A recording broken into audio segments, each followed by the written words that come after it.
عمران خان کا نیا you turn سامنے آ گیا ہے۔ عمران خان قدم ٹی ٹی پی کو پاکستان میں بسانے کے اپنے پرانے موقف سے مکر گئے اور اس کی ذمہ داری عسکری قیادت پر ڈال دی۔ کہا بطور وزیر اعظم ٹی ٹی پی کو پاکستان میں آباد کرنے کی اجازت نہیں دی۔ جنرل باجوہ اور فیض حمید اکتوبر 2021 میں ان سے ملنے آئے اور تجویز دی کہ ٹی ٹی پی کے 20 سے 25 ہزار بندے قبائلی اضلاع میں آباد کرنے ہیں۔ میں نے کہا آپ لوگوں کو ٹھیک لگتا ہے تو فیصلہ کر لیں۔ عمران خان کا نیا یو ٹرن سامنے آیا ہے۔ عمران خان کل عدم ٹی ٹی پی کو پاکستان میں بسانے کے اپنے پرانے موقف سے مکر گئے اور اس کی ذمہ داری سابقہ عسکری قیادت پر ڈال دی۔ کہا کہ بطور وزیر اعظم ٹی ٹی پی کو پاکستان میں آباد کرنے کی اجازت نہیں دی۔ جنرل باجوہ اور فیض حمید اکتوبر 2021 میں ان سے ملنے آئے اور تجویز دی کہ ٹی ٹی پی کے 20 سے 25 ہزار بندے قبائلی اضلاع میں آباد کرنے ہیں۔ میں نے کہا آپ لوگوں کو ٹھیک لگتا ہے تو فیصلہ کر لیں۔ عمران خان نے ایک اور یو ٹرن لے لیا ہے۔ P T I chairman Imran Khan نے تمام ذمہ داری عسکری قیادت پر ڈال دی ہے۔ اپنے پرانا موقف جو ان کا تھا پاکستان میں بسانے کا قدم ٹی ٹی پی کو، اس سے وہ مکر گئے ہیں اور اس کی ذمہ داری بھی حسب سابق انہوں نے سابقہ عسکری قیادت پر ہی ڈال دی۔ ان کا کہنا ہے کہ بطور وزیر اعظم ٹی ٹی پی کو پاکستان میں آباد کرنے کی اجازت نہیں دی۔ جنرل باجوہ اور فیض حمید اکتوبر 2021 میں ان سے ملنے آئے اور تجویز دی کہ ٹی ٹی پی کے 20 سے 25 ہزار بندے قبائلی اضلاع میں آباد کرنے ہیں۔ میں نے کہا آپ لوگوں کو ٹھیک لگتا ہے تو فیصلہ کر لیں۔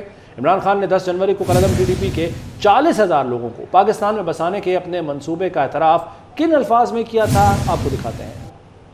جب وہ آئے باہر سے، وہ جو ٹی ٹی پی ادھر پوش ہوگی، جب پاکستان آئے سیٹلمنٹ کے اوپر ان کو توجہ دینی چاہیے تھی۔ ہم نے نیشنل سیکیورٹی کاؤنسل کی میٹنگ میں خاص طور پہ پلان کیا کہ ایک تو ہم نے فاٹا کے اوپر ہم نے ایکسٹرا فنڈز دیتے ہیں کیونکہ بڑا ضروری ہے، کیوں تباہی تو ابھی بھی ساتھ ہے تباہی کے، وار آن ٹیرر کے، لیکن ان کی ری سیٹلمنٹ پہ ہم نے پیسہ خرچ کرنا۔ اب یہ جتنے بھی 30 سے 40 ہزار یا 45 ہزار لوگ جو واپس آ رہے ہیں، جن میں سے 5 سے 7 ہزار فائٹر ہیں، ان کو ری سیٹل کرنا تھا ہم نے وہاں، اور یہ سب کو پتا تھا بڑا مشکل ہے۔ وہ آئے اسی پر بات کریں گے ہمارے ساتھ موجود ہیں سینئر تجزیہ کار میاں طاہر صاحب۔ طاہر صاحب شکریہ آپ کے وقت کا۔ سر جتنے یو ٹرن عمران خان صاحب لے چکے ہیں، یو ٹرن سے بڑھ کر اب بات راؤنڈ اباؤٹ تک پہنچ گئی ہے، ایک اور ذمہ داری سابقہ عسکری قیادت پر ڈال دیا انہوں نے، کیا کہیں گے آپ؟ اچھا، یہ یو ٹرن تو ہے، اس میں تو کوئی شک نہیں ہے، بلکہ آپ نے کہا کہ راؤنڈ اباؤٹ بھی اسے کہہ لیں، لیکن یہ میں آپ کو بتاؤں کہ یہ ان کی اپنی اعتراف بھی ہے، اپنی نالائکی کا، اپنی نااہلی کا اعتراف۔ وہ اب صورتحال یہ بن گئی کہ وہ نااہلی اور نالائکی کا اعتراف کرنے لگ گئے ہیں اپنی باتوں میں۔ اب دیکھیں جس طرح آپ نے جو ان کا پرانا ساڑھ سنایا ہے، جس میں وہ کہہ رہے ہیں کہ ہمارا تو یہ منصوبہ تھا، ہم نے تو یہ کرنا تھا، ان کو بسانا تھا، ان کو لے کے آنا تھا، ان پہ پیسے لگانے تھے، ان پہ پیسے خرچ کرنے تھے، پھر جا کے وہ ٹھیک ہوتے، اور ان کی پالیسی جو ہے نا وہ غلط ہے، انہوں نے ان کو کچھ نہیں کہا، اور آج انہوں نے یہ سارے کے سارا مدعا جو انہوں نے کرنا تھا، جو اپنا منصوبہ بتا رہے تھے، وہ فیض حمید اور باجوہ پہ ڈال دیا ہے۔ تو اس طرح سے دیکھیں، اگر تو یہ حقیقت ہے جو آج کہہ رہے ہیں، تو یہ نااہل اور نالائق ہیں، یہ ثابت شدہ حقیقت آج سے انہوں نے اپنے خود سے اس پہ مہر لگا دی ہے کہ میں وزیر اعظم نہیں تھا، وہ جس طرح کہتے تھے میں اسی طرح کرتا تھا۔ بھائی آپ وزیر اعظم تھے، آپ تو اپنے آپ کو، ہم تو چولی چپ جو صحافی اور کچھ ان کے جو لیڈر مراد سعید اور کچھ جو ایسے صحافی جنہوں نے ہمیشہ ان کا طبلہ بجایا پیچھے کھڑے ہو کے، جنہوں نے صحافت کے نام پہ جو دبا رہے ہیں، ان سے ہم تو یہ سنتے آئے ہیں کہ عمران خان کی جو پالیسی ہے، جو ویژن ہے، وہ اتنا بڑا ہے کہ امریکہ اس پہ چل رہا ہے۔ عمران خان یہ کہتا تھا کہ یہ افغانستان کی جنگ نہیں جیتی جا سکتی، اور آخرکار امریکہ کو بھی اس بات کا احساس ہوا اور وہ وہاں سے نکلا اور اس نے اس بات کو تسلیم کیا۔ بیسیکلی یہ عمران خان کا ویژن ہے جو پریویل کیا۔ تو ہم تو یہ سنتے تھے کہ وہ اتنا ویژنری لیڈر ہے، آج ہمیں پتہ چلا ہے کہ نہیں، اسے تو یہ بھی پتہ نہیں تھا کہ طالبان کو یہاں لا کے بسانا ٹھیک ہے ملک کے لیے یا ٹھیک نہیں ہے، اور وہ باجوہ اور فیض کی بات تھی، اس لیے میں نے انہیں کہا جو آپ کو ٹھیک لگتا ہے وہ آپ کریں۔ یہ بات بالکل غلط بات کر رہے ہیں، یہ وہ آج پھر ایک بڑا جھوٹ اور بڑا بہتان ان پہ، ٹھیک ہے ان کی پالیسی ہوگی، بھائی بطور وزیر اعظم آپ اور بطور عمران خان جو طالبان خان کہلاتے رہے ہیں، آپ کی پالیسی بھی یہی رہی ہے،